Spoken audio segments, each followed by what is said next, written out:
What's going on, everybody? Josh Engleman and Ben Rasa for Awesemo.com, and we are back with our PGA contenders for the Zurich Classic. Coming off of a passable heritage. I got one right. Matt Kuchar, welcome to the top 20, everybody. I'll take what I can get, but what I need you to do right now, Ben, is explain to everybody what's going on in the Zurich. Yeah, that could take a while. So this is a unique event. It is a team event. We've got 82-man teams. They will be playing 2 guaranteed rounds. Then there will be a cut and then 2 more. The difference, one amongst many, we're going to start out Thursday. Everyone plays their own ball, foursome style. So you're going to get your opportunities to rack it up. Friday is alternate shots. So you hit, then your partner hits. So that's the thing. Clearly the scores on Thursday are going to be very low, because if one guy makes a 15 and your partner makes a 3, well, you get a 3 for the team, and that's all that matters. So this is a weird one. Josh, I'm really interested to see how you look at this when you make your bets. Are you going off one guy carrying the load, or are you looking for teams that are very balanced? I think I'm a little bit more balanced, and I have some notes for that, so I think we'll be able to talk about it in a little bit. I guess I'm going to get us started, but before we do that, please hit that like button, subscribe to the channel, hit the notification bell, all that good stuff. We're bringing you guys the goods every single week. The least you guys could do is a thumbs up and a subscribe, because we're putting this content out every single week. You don't want to miss it. I'll tell the audience. I'll give the audience a little peek behind the curtain. Sometimes I know who you're going to take and vice versa. This time I have absolutely no idea. We do not know each other's picks today. I'm going to get mine started here at 16-1. Bubba Watson and Scotty Scheffler to win the tournament. Rahm and Palmer are the defending champ. Cantlay and Xander, I think, are the best team, even with Cantlay's struggles. But I think this is a pretty good number for 2 guys that are playing quality golf. Bubba is someone certainly has experience in match play. We've seen that time and time again. His season's been hit or miss, but he's, a very aggressive driver. And Scotty Scheffler is just a player. I think we know that at this point. These guys can go very low. And at the same time, I think alternate shot will suit their game. So looking at where they're at, again, the odds always dictate what I want to do. You're getting a pretty good number there at 16-1. That's more than double what you're getting off Rahm and Palmer and Xander and Cantlay. So one of the favorites at 16-1, that's good enough to get my cards started. Not bad, Bubba and Scheffler. I can't say anything too crazy there. I'm going a little bit chalkier here, but I'm not going all the way to the real chalk. I'm going to the second chalk, I guess you could say. Give me Cantlay and Xander plus 800. Look, I think they are actually the best combination in this tournament. I know that Rahm has the odds lead. I'm not entirely sure I agree with it, other than the fact that they're defending champs. Look, Xander's having an incredible year, other than a blip at the Players. T3 at the Masters. I think he's a top 5 golfer in the world. He's actually been better from a strokes gained perspective in 2021 than he even was in 2020, which is pretty hard to do considering he was fantastic in 2020. And I don't think that Cantlay is that far behind, although he is coming in ultra cold. Missed the cut in 3 out of his last 4, including the past 2 weeks. Missed at Augusta, missed at Heritage. The off the tee game has been fine, but the putter hasn't been ideal over the last month. And I'm not entirely, well, 1, I think that might just be a blip. 2, I don't know if that even matters all that much in this specific type of tournament. So to me, I'm getting 2 top 10 golfers in the world, and I think that they actually are the best combination, and I'm getting their odds slightly better than that. So I'm crossing my fingers that Cantlay can kind of right the ship off of what he's been doing as of late. I don't know how I feel about that, I'll be honest. It's very interesting. They are the most talented pairing. I don't know how you even push back on that long term. That is one with Cantlay. I'm very interested to see how they play, given these struggles. We've never seen Cantlay struggle like this. Not that it's been immense. All right, so picked an outright. My top 5 that I'm about to give you is the same odds as my outright, also 16-1. Naturally, this is a much worse pairing, and this is a wild one. I'm going to Peter Uihlein and Richie Werenski. And those are 2 names that obviously aren't going to stand out a ton, but they are doing some things that I like. One, the interesting thing, and I'm not going to say it's as easy as, guys who desperately need status, they just play well here. But I will say the Zurich counts like any other win. And for guys like this, someone like Peter Uihlein, it could be a game changer. More importantly than that, he's just playing very good golf.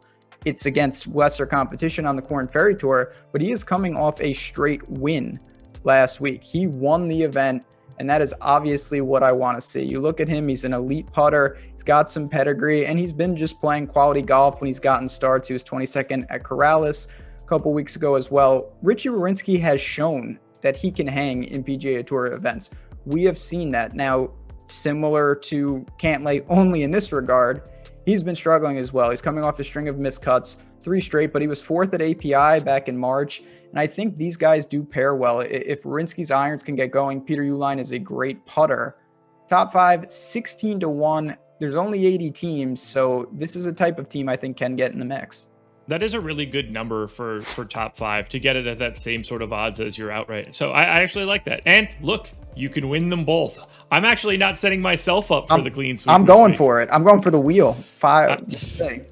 I don't blame you. Okay, so this was the one that I thought we could potentially overlap on. I knew that there was no chance that you had my original pick. That was just a complete zero to me. So I'm also going to the outright market again. 33-1. Max Homa, Taylor Gooch. So it's been a kind of weird season for Homa. Tied for 7th at Pebble, 1 at Genesis, T10 at API, but missed the cut at the Players, missed the cut at the Masters. He just, other than that round at the Genesis, or the tournament at the Genesis where he actually won, he hasn't seemed to be able to put together like every facet of the game. There's always one of the pieces don't seem to be there. Now on the opposite side, Gooch has made 5 straight cuts. He was tied for 5th at the Players.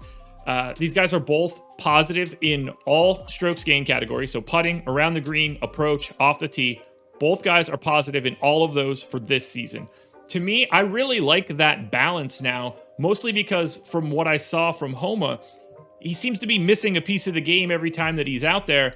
I like the balance though overall, and I think that they can fill into each other's weaknesses that pop up this week pretty nicely. And at 3,300, like, that's a pretty, I like that number. It's significantly more value than I'm getting. Well, maybe not value, maybe that's not the right word, but obviously a significantly better betting number than I'm getting in my first run with Cantlay and Xander. So yeah, that's a good, very solid team. That's what we've kind of talked about on the DFS side a lot in our content so far this week. Do you want a team where you got one alpha and one guy trying to play catch up, or do you want balanced? And here, I think maybe Homa gets the nod a little, but there's no reason that Taylor Gooch couldn't be the reason that these guys break through here. So I do like that, and I see the merit to that. I'm taking that same strategy, except I think it's better suited for like a top 10. And that's what I'm doing here with Brandon Grace and HV3, Harold Varner. It's only plus 300, but to me, they are a truly balanced team that is playing quality golf, both of them. Grace broke through and won earlier this year. Varner was second just last week. And when I look at these teams, I think a lot of teams have a lot of question marks in terms of, do the skill sets mesh? Does the skill sets gel? These two, I think, really do complement each other, and that's something that I want to look for. And we just talked about with your guys, I think both of them have an opportunity to be the reason that these guys get in the mix this week. So with the form, everything checks out. Plus 300, obviously, I wanted a little more, but I do think with only 80 teams, if you make the cut this week, there's not that many teams you're competing with. This is a very difficult cut to make. Less than half the teams will make it, most likely. So I'm going to go with them at plus 300 and hopefully just give a little boost to the betting card. All right. So I've been pretty regularly going to like a top 20 bet in this range, something in that plus 300 area. And it's been going pretty well for me. I can't complain. Got the last one this week with Kuchar. I didn't really see anything in that sort of market, so I'm going in a very different direction. I'm cheering actively against golfers for this tournament.